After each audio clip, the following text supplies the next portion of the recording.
আলহামদুলিল্লাহ, আমরা আজকে এখানে জুম্মা পড়তে এসেছি। কিছু মাইয়েতা আমাদের সামনে শুয়ে আছেন, ওনারা জুম্মা পড়ার সুযোগ পেলেন না। এবং এভাবে আমাদের জীবনটা কত শর্ট, কত সংক্ষিপ্ত। গতকালকে আমরা জানাজা পড়লাম, যেটা আমি গতকালকে বলেছিলাম, ঘটনাটা রিপিট করি। 44 বছর বয়সের একজন মানুষ, কোনো অসুখ বিসুখ কিছুই তার জানা নেই, তিনি সুস্থ আছেন, অফিসে কাজ করেছেন। কলিগদের সঙ্গে আলাপ করলেন, কিছুক্ষণ আগে একটা লোক ইন্তেকালের খবর পেয়ে খুব আফসোস করলেন। এরপরে তিনি বাসায় গেলেন, নিজে ঘন্টা দুয়েকের ভিতরে তার ফ্যামিলি নিয়ে এক জায়গায় বেড়াতে গিয়েছেন বা পৌঁছাতে দিয়েছেন। গাড়ি পার করেছেন, বাচ্চারা সেই বাসায় ঢুকেছে, তিনি এখনও যাননি। গাড়ি পার করবেন, উইন্ডোটা বন্ধ করবেন, অনেক দেরি হয়ে গেল। এর ভিতরে বাচ্চারা বলে, কি হলো, উনি আসেন না কেন? নিচে এসে দেখেন তিনি কার মেয়েদের বসা আছেন, কারের সিট, ড্রাইভিং সিটে, এবং তিনি দুনিয়া থেকে বিদায় নিয়েছেন। বলি এবার আমরা, জীবনটা কত সংক্ষিপ্ত, কত সংক্ষিপ্ত। এই জীবনকে আল্লাহ তাআলা দিয়েছেন যত তাড়াতাড়ি পারা যায় জান্নাতে যাওয়ার মতো কিছু আমল করে জলদি জান্নাতের ঠিকানা কনফার্ম করা। এটাই আমাদের আসল উদ্দেশ্য জীবনের। সমস্ত তৎপরতা, খাওয়া দাওয়া, চাকরি বাকরি, ব্যবসা বাণিজ্য, এগুলো সব 2 নম্বর, এগুলো লাগবে আমাদের, আল্লাহ তাআলা জানেন। কিন্তু আমাদের 1 নম্বর হচ্ছে আখিরাতে আল্লাহর কাছে নাজাত পাওয়া, মুক্তি পাওয়া, জান্নাতে যাওয়া।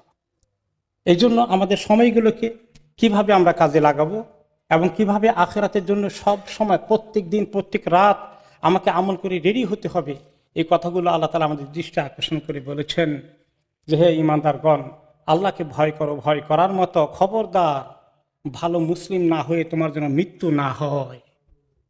কে আমরা হাত তুলতে পারবো যে আমি এত সুন্দর মুসলিম হয়ে গেছি, আজকে আমার মৃত্যু হয়ে গেলে, আজকের দিনে, আজকের রাতে আমি আল্লাহর কাছে একদম নাজাত পেয়ে যাব?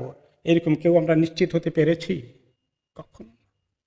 আমাদের সবার আশা আছে যে এখনো তো সময় আছে, দেখি আরো কিছুদিন পরে আমি এমন আমল ধরবো, গুনাহ থেকে এত দূরে থাকবো, আল্লাহর দিকে এত বেশি মুতাওয়াজ্জেহ হব। এগুলো সব আমাদের পরিকল্পনা ভবিষ্যতের জন্য। আজকের জন্য আমরা সিদ্ধান্ত নিতে পারি না। তো আল্লাহ তাআলা কাছে তিনি কোরআনে পাকি বলে দিয়েছেন, সূরা ফাতিরের মধ্যে 37 নম্বর আয়াত থেকে সামনের দিকে, যখন অবিশ্বাসীদেরকে, গুনাহগারদেরকে আল্লাহ জাহান্নামে ফেলে দেবেন, তখন তারা বলবে যে, আল্লাহ আমাদেরকে একটু মেহেরবানি করে বের করবেন জাহান্নাম থেকে, একটু দুনিয়াতে পাঠাবেন। একবার ভুল করে ফেলেছি, জীবনটা দিয়েছিলেন, জান্নাতের আমল করে আসতে পারি নাই, মিস্টেক করে ফেলেছি, ফিতনা আমাকে কোন দিকে নিয়ে গিয়েছে, আল্লাহ একটু ফেরত দেন, আমি এত সুন্দর আমল করে আসবো, আগের মতো আর আমল করব না। এই দরখাস্ত কি কবুল করা হবে? আল্লাহ তাআলা বলবেন, কেন? আমি তোমাদেরকে হায়াত দিয়েছি না? যতটুকুন হায়াত দিয়েছিলাম এটা যথেষ্ট ছিল তোমার জন্যে শিক্ষা নিয়ে আল্লাহর পথে আসার জন্যে। এবং এই বিষয়গুলো আজকে কি ঘটবে, এই জাহান্নামে তুমি কিভাবে জ্বলবে, সে কথা খবর দেওয়ার জন্য আমি সতর্ককারী হিসাবে রাসূলকে পাঠিয়েছি। সেই রাসূল, সেই সব রাসূলরা এই কাজ করেছেন। যেভাবে নূহ আলাইহিস সালাম তার কওমকে ডেকে বলেছেন, হে কওম, আল্লাহর দিকে সবাই দৌড়ো, আল্লাহর কাছে আশ্রয় চাও। আমি তোমাদেরকে খুব সুস্পষ্টভাবে সতর্ক করছি, সামনের দিনগুলো কেমন হবে আখিরাতে তুমি যখন উঠবে। হাদিসে রাসূলুল্লাহ সাল্লাল্লাহু আলাইহি ওয়াসাল্লাম বললেন, তোমরা জানো কি, তোমাদের প্রত্যেককেই একজন একজন করে আল্লাহ তাআলা নিয়ে বসবেন, তোমার সঙ্গে কথা বলবেন, সরাসরি তুমি আল্লাহর সঙ্গে কথা বলবে। তোমাদের 2 জনের মধ্যে কোনো মধ্যস্থতাকারী, কোনো ইন্টারপ্রেটার, কোনো তর্জমাকারী থাকবে না। তুমি আল্লাহর কথা বুঝবা, আল্লাহ তোমার কথা বুঝবেন। এই অবস্থায় তখন সেই লোকটি যখন আল্লাহর সামনে দাঁড়াবে, সে ডানে দেখবে, বামে দেখবে যে আমার আজকে অবস্থা কি। ডান দিকে নেক আমল, বাম দিকে গুনার আমল। যখন ডান দিকে দেখবে কতটুকু নেক আমল করেছে দেখেই বুঝবে, বাম দিকে দেখবে গুনার পরিমাণ কত বেশি সেটাও বুঝছে। তখন সামনের দিকে তাকাবে, সামনের অবস্থা কি, সামনে দেখা যায় জাহান্নামের আগুন দাউ দাউ করে জ্বলছে। তখন নবী করিম সাল্লাল্লাহু আলাইহি ওয়াসাল্লাম বলবেন যে, এই জাহান্নামের আগুন ছাড়া কিছু দেখবে না, তো কাজেই তোমরা আল্লাহকে ভয় করো, আল্লাহকে ভয় করো। এই জীবনটাকে আল্লাহকে ভয় করে চালাতে, প্রত্যেকটি কাজে, প্রত্যেকটি কথায়, প্রত্যেকটি লেনদেনে আল্লাহকে ভয় করে চলতে হবে। এই কথা আল্লাহ পছন্দ করেন, এই কাজ আল্লাহ পছন্দ করেন না অপছন্দ করেন? অস্বীকার করলেও কাজ হবে না। সেদিন তোমার জবান তোমাকে সাক্ষী দেবে, আমি তাদের জবানকে বলবো কথা বলো, তোমার জবান দিয়ে কি কি কথা বলেছিল, আর তার হাত দিয়ে কি করেছে, পা দিয়ে কোথায় গিয়েছে, কি করেছে, সব কিছু বলে দেবে। কাজেই সালফে সালেহীন বলেছেন, যে ব্যক্তি আসল বুদ্ধিমান তার উচিত দিন রাতের কর্মসূচিতে কিভাবে জান্নাত নিশ্চিত করবে এই মনোমানসিকতা নিয়ে, এই মনোনিবেশ করে, এদিকে খেয়াল করে তার আখেরাতের জন্য খালি আমল তৈরি করতে থাকা। কারণ সে জানে না কখন তার রব তাকে ডেকে বসবেন, আর একটু সময় পাবে না, আরেকবার 2 রাকাত নামাজ পড়ার সুযোগ পাবে না, আরেকটি তওবা করার সুযোগ পাবে না। এই জন্য আল্লাহ তাআলা আমাদেরকে সূরা আল আসর দিয়ে বলেছেন, সমস্ত মানুষ ক্ষতিগ্রস্ত শুধুমাত্র যদি কয়েকটি কাজে না থাকে, ইমানকে নিয়ে চর্চা না করে, ইমানকে উন্নত না করে, ইমানকে মজবুত না করে, আর যদি আমলের ভিতরে ব্যস্ত না থাকে, হালাল হারাম বেছে চলে, হক বাতিল এগুলো সামনে রাখে, মিথ্যা কথা ইত্যাদি থেকে দূরে থাকে, আর একে অপরকে হকের কথা শুধুমাত্র যদি বলে এবং একে অপরকে সবরের দিকে ডাকে, এই কাজগুলো ছাড়া এইরকম কোনো কিছুর সঙ্গে সম্পর্কটা না থাকলে বাকি সবগুলো কাজ তার জন্য ক্ষতিগ্রস্ত হওয়ার কারণ হবে। এই জন্য যেগুলো আমার কাজ নয়, আমার দরকার নেই, না আখেরাতে কাজে লাগবে, না আমার দুনিয়ার কোনো উন্নতি করবে হালাল তরিকায়, এই সমস্ত কাজ থেকে দূরে থাকার জন্য রাসূলুল্লাহ সাল্লাল্লাহু আলাইহি ওয়াসাল্লাম বলেছেন, একটা মানুষের সুন্দর ভালো ইসলামের লেভেলের প্রমাণ হচ্ছে তার জন্য যেটা দরকার নাই, তার জন্য সে যেটার সঙ্গে জড়িত নয়, যেটা তার কোনো উপকার করবে না, এমন জিনিস থেকে নিজেকে বিরত রাখবে। এই জন্যই অনেক সালফে সালিহিন বলেছেন যে তাদের মানে ওয়াক্তটা, সময়টা আল্লাহর জন্য খরচ করে না, আল্লাহর উদ্দেশ্যে আল্লাহকে সাথে নিয়ে আল্লাহর তরিকা মতো করে না, তার জন্য মরে যাওয়াটা অনেক ভালো। কারণ এই সময়গুলোকে, হায়াতটাকে সে কী করলো, নষ্ট করলো, আল্লাহ ছাড়া অন্য কোনো কাজের দিকে চলে গেল, যে কাজটা আল্লাহর বিপরীত। এই জন্য কোন সালফে সালিহিন বলেছেন, সময় নষ্ট করা মানুষের জন্য এত ক্ষতিকর যে সময় বেহুদা কাজে, নিজেকে অন্যায় কাজে জড়িত রাখলে সেই ব্যক্তি আল্লাহ থেকে দূরে চলে যায়, আখিরাতের জান্নাত থেকে দূরে চলে যায়। এইরকম লোকের জন্য তাড়াতাড়ি মরে যাওয়াই ভালো, কারণ সেটা শুধুমাত্র তার ক্ষতি হলো যে দুনিয়া থেকে কেটে গেল, কিন্তু জাহান্নামের দিকে আর যাওয়া লাগলো না। ইমাম আউজাই রহমতুল্লাহ আলাইহি বলেন যে প্রত্যেকটি মানুষের যে সময়গুলো দেওয়া আছে, আমাদের 24 ঘন্টা আছে, প্রত্যেকটি ঘন্টা আমলনামায় লেখা থাকবে। এই ঘন্টায় কি কাজ করেছে, এই 5 মিনিট, এই 10 মিনিট বেহুদা কাজ কি কাজে নষ্ট করেছে, সব সে দেখতে পাবে। আর যখন দেখবে আহারে কত সময় নষ্ট করেছি, এই সময় একটু কোরআন তেলাওয়াত যদি করতে পারতাম, এই সময় যদি ইসলামিক জ্ঞান চর্চা করতাম, এই সময় যদি আমি আমার ছেলে মেয়েকে দ্বীনি তারবিয়া তালিম দিতাম বেহুদা কাজে নষ্ট না করে, তাহলে আজকে আমি লাভবান হয়ে যেতাম। আফসোস করে তার চুল ছিঁড়ে ফেলতে মনে চাই।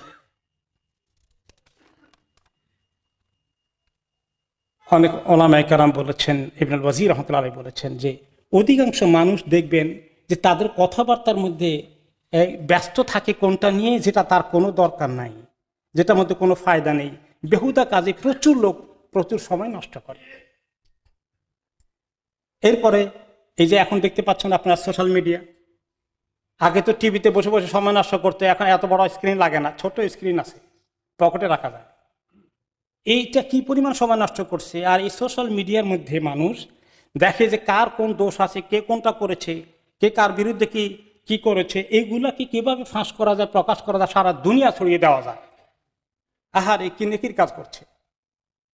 এবং যখন দেখে যে কেউ মিস্টেক করেছে, কারোর মধ্যে অসুবিধা হয়েছে, এটাকে সারা দুনিয়া প্রচার করে দিলে তাতে কত লাভ হবে মনে করে।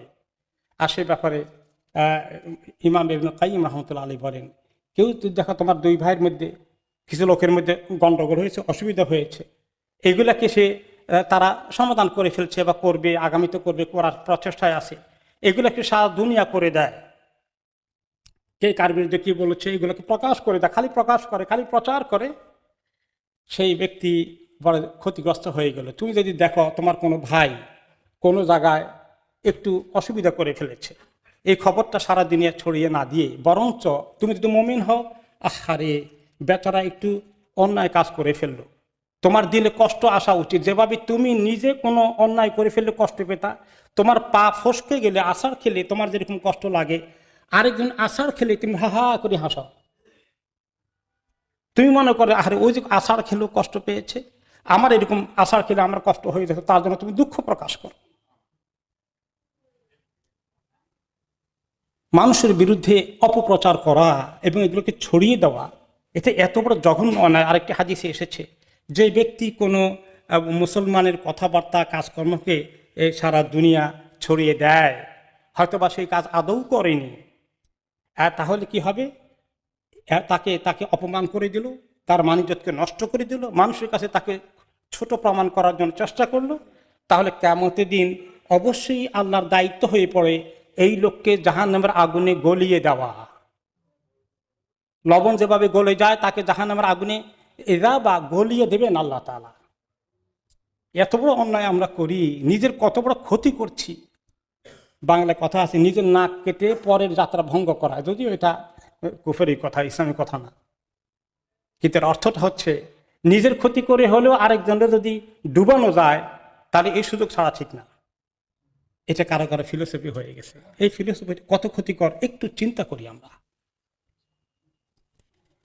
সেজন্য যা কিছু শুনবো তাই প্রচার করে দেবো, আর দেরি করার দরকার নাই। পাওয়া গেছে এক্ষুনি ছাড়ো। হোয়াটসঅ্যাপে একটা আসছে নিউজ, এটাকে সারা দুনিয়া ছড়িয়ে দেওয়া। এবার সে যে আবার পেলো সে আবার ছড়াবে, সে যা পেলো সে আরও ছড়াবে। এইভাবে করে একটা ছোট্ট জিনিস শত শত হাজার হাজার লক্ষ লক্ষ মানুষের কাছে পৌঁছে যাচ্ছে। এবং এটা যে ব্যক্তি প্রথম পাঠালো আর তারপরে পাঠালো, প্রত্যেকেই এর অংশ দায়িত্ব নিতে হবে। কেন ছড়ায়? যে তা আমার দুশ্মনের কিছু, তাকে অপমান করার সুযোগ পেয়েছি, হাত ছাড়া করবো কেন? তো নবী করিম সাল্লাল্লাহু আলাইহি ওয়াসাল্লাম বলেছেন যে একটি ব্যক্তির জন্য মিথ্যাবাদী হওয়া যথেষ্ট, যে সে যা কিছু শুনে যা কিছু পায় এই হোয়াটসঅ্যাপে, ইন্টারনেটে, সোশ্যাল মিডিয়া পাইলেই সঙ্গে সঙ্গে ছড়িয়ে দেয়। একেবারে যদি একটা বাটন টিপা লাগে তো কোনো কষ্ট হয় না, আর এর জন্য কোনো এক্সট্রা বিলও দিতে হবে না, খুব ইজি, সঙ্গে সঙ্গে দেরি করে না, পৌঁছিয়ে দেয়। এরকম যারা করে, চেক না করে, চিন্তা না করে, এই লোকটি মিথ্যাবাদী হওয়ার জন্য যথেষ্ট। এই কেন করে? এই জন্য করে যে আমার দুশ্মনকে যদি আমি একটু কাত করে দিতে পারি, আমি খুব উৎফুল্ল, খুব এনজয় করি বিষয়টা। এটা সামাতাতুল আদা, দুশ্মনকে সুযোগ মতো ঘায়েল করার এই সুযোগ কি ছাড়া যায়? এই জিনিসটার মানুষের ভিতরে না আসার জন্য, আপনার আমার ভিতরে যেন এইরকম মেন্টালিটি সৃষ্টি না হয়, এই জন্য একটা দোয়া নবী করিম সাল্লাল্লাহু আলাইহি ওয়াসাল্লাম বলেছেন যে আউযু বিকা মিন সামাতাতিল আদা, দুশ্মনের এরকম দুশ্মনী থেকে আমি কাউকে এরকম দুশ্মনী না করা, কেউ আমাকে এরকম দুশ্মনী না করুক, এই অবস্থা থেকে আল্লাহ আমি আপনার কাছে পানা চাই। আর সেই কাজ যদি আমরা করি তো কিছুর পানা চাইলাম। এবং এই যে মুসলমানদের মান ইজ্জতকে নিয়ে এভাবে আমরা সারা সামাজিকভাবে ছড়িয়ে দেই সামাজিক যোগাযোগের মাধ্যমে, এটা হাদিসে কি বলেছেন রাসূলুল্লাহ সাল্লাল্লাহু আলাইহি ওয়াসাল্লাম? মুসলমানের প্রত্যেকটি জিনিস হারাম। তার মাল যেরকম হারাম, চুরি করে, ডাকাতি করে, জোর করে, জবরদস্তি দখল করে নেওয়া যায় না, তার রক্ত যেরকম হারাম, তাকে আঘাত করা যায় না, তাকে হত্যা করা যায় না, তার রক্ত প্রবাহিত করা যায় না, ঠিক তেমনি তার ইজ্জত, তার সম্মানকেও আল্লাহ হারাম করে দিয়েছেন, যে এটা যেন কেউ এভাবে তাকে অসম্মান না করে। আল্লাহ তাআলা আমাদেরকে এই যে কথা বলছি আর ছড়িয়ে দিচ্ছি সবগুলো সম্পর্কে জিজ্ঞেস করবেন। তিনি বলেছেন খবরদার, তোমার যে জিনিস জানা নাই সেই জিনিসের মধ্যে তুমি দাঁড়িয়েও না, সেখানে তুমি সেটা নিয়ে চর্চা করো না। কারণ কান, চোখ, অন্তর, সব অঙ্গ সম্পর্কে আল্লাহ তাআলা জিজ্ঞেস করবেন যে কোন কাজে ব্যবহার করেছিল। আর কোনো খবর শুনলেই ছড়িয়ে দিলেন। আল্লাহ তাআলা কি বলেছেন? কোনো ফাসেক লোক যদি তোমাদের কাছে একটা খবর ছড়িয়ে দেয়, এইটা তোমরা সঙ্গে সঙ্গেই বিশ্বাস করো আর এটার আমল করা শুরু করো না। এটাকে তাহকিক করো, কথাটা কতটুকু ঠিক, খবরটা কতটুকু ঠিক। তারপরে যদি আরেকজনের দোষ ঠিকও প্রমাণিত হয়, সেটা করলে তুমি গীবত চর্চা থেকে শুরু করে যখন অন্যায়ের মধ্যে, কবিরা গুনাহের মধ্যে লিপ্ত হয়ে গেলে। এরকম পরিস্থিতি থেকে আল্লাহ তাআলা আমাদেরকে হেফাজত করুন।